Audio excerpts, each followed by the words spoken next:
Corona के नए variant की विदेशों में फैलने की सूचना है। अभी तक भारत में नए वेरिएंट की उपस्थिति की कोई सूचना नहीं है, लेकिन सावधानियां अत्यंत जरूरी है। इसलिए आज ही हमने बैठक करके कुछ फैसले किए हैं।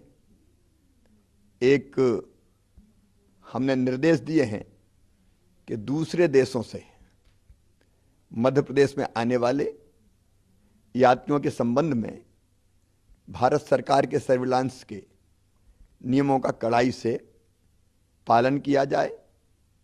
एक महीने में जितने भी लोग अंतर्राष्ट्रीय उड़ानों से यहाँ आए हैं, आगमन जिनका हुआ है, उनको चेक करना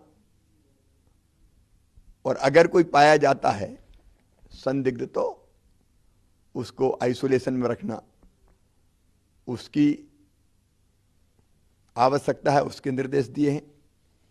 जीनोम सीक्वेंसिंग के सैंपलों की भी हम संख्या बढ़ाएंगे ताकि अगर कहीं इस तरह की कोई स्थिति बने तो जानकारी का अभाव ना रहे।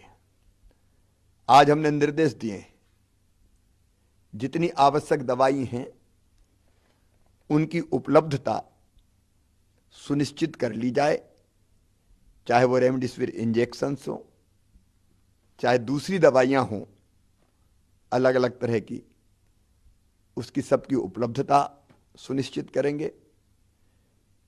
ऑक्सीजन की लाइनों से लेके अस्पतालों की बाकी व्यवस्थाएं, ऑक्सीजन प्लांट्स जो हमने लगाए हैं उनको भी चला के देखने के हमने निर्देश दिए, क्योंकि कई जगह उसकी जरूरत पड़ ही नहीं रही थी आगे। इसलिए आवश्यक जितनी तैयारी है वो सारी तैयारियां अस्पतालों में दवाई के स्तर पर, फिर रोज जो टेस्ट होते हैं उसके स्तर पर अभी लगभग 58-60 हजार हो रहे हैं। हम उसकी संख्या और बढ़ाने का प्रयास कर रहे हैं। फिर भारत सरकार और WHO के निर्देशों का पूरी तरह से पालन करेंगे, उस दिशा में भी निर्देश दिए हैं, कार्रवाइयां हम करेंगे। एक जिसमें सबसे ज्यादा सावधानी की जरूरत है, हमारे 18 साल से कम उम्र के बच्चे, क्योंकि उनका टीकाकरण नहीं हुआ है और इसलिए हमने तय किया है तत्काल प्रभाव, मतलब कल से, आज तो रविवार है, स्कूल खुलेंगे, लेकिन स्कूल में बच्चों की संख्या 50% होगी। मतलब 6 दिन में से 3 दिन बच्चे पढ़ने स्कूल जाएंगे 50% कैपेसिटी के कारण। 50% एक दिन आएंगे, 50% दूसरे दिन आएंगे। उसके साथ ही स्कूलों को ऑनलाइन क्लासेज चालू करनी पड़ेगी ताकि विकल्प पालकों के पास रहे कि वो अगर बच्चों को स्कूल नहीं भेजना चाहते तो ऑनलाइन पढ़ाई हो जाए। इसलिए विकल्प सामने रहे। पेरेंट्स की इच्छा होगी तो ही बच्चे स्कूल जाएंगे, बिना पेरेंट्स की अनुमति के बच्चे स्कूल नहीं बुलाए जाएंगे। पेरेंट भेजेंगे भी नहीं, लेकिन हम उनकी अनुमति आवश्यक होगी। सेकेंड डोज टीके का लगभग हमारे यहां 62.5% लोगों को लग चुका है। रोज टीके लग रहे हैं, लेकिन 1 तारीख को हमारे टीकाकरण का फिर विशेष अभियान है, महाअभियान।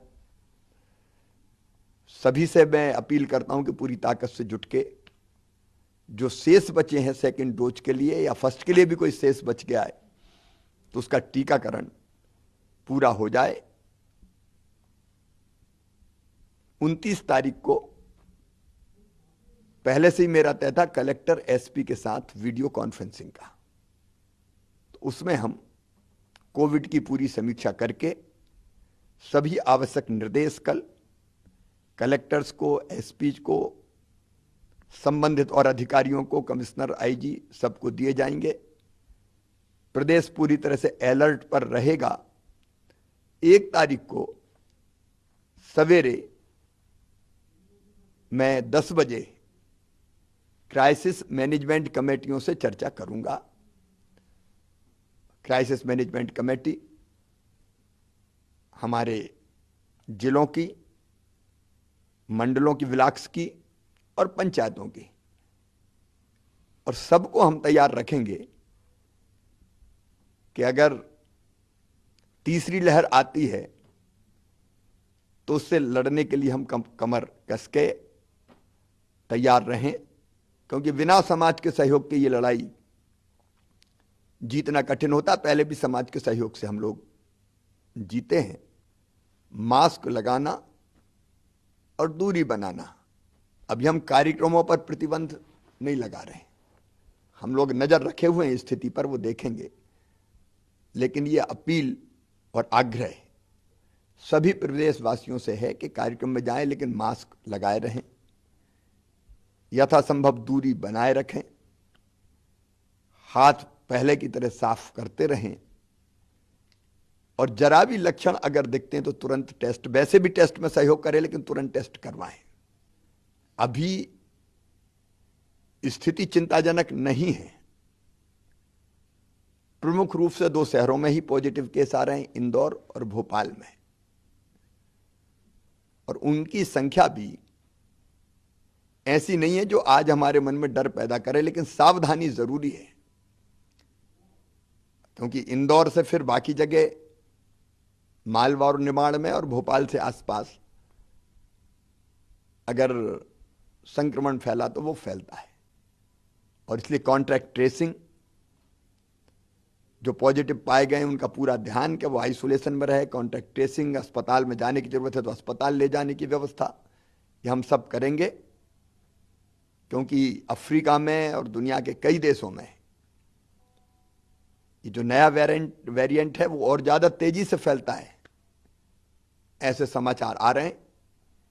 इसलिए सावधानी आवश्यक है, और मैं प्रदेशवासियों से अपील करता हूं कि बिल्कुल भी असावधान ना रहें। संक्रमण फैलने से रोकने के लिए जो आवश्यक नियम है उन सब का पालन करें। सरकार आपके साथ मिलकर कोई कसर नहीं छोड़ेगी। हमारी कोशिश रहेगी कि तीसरी लहर ना आ पाए। न्यू अप्सरा ज्वेलर्स 63 सालों से आपकी सेवा में समर्पित। हमारे यहाँ आपको मिलेगी हीरे, सोने, चांदी के आभूषणों की आकर्षक श्रृंखला। तो पता याद रखें, न्यू अप्सरा ज्वेलर्स, परकोटा तिराहा, सागर, मध्य प्रदेश।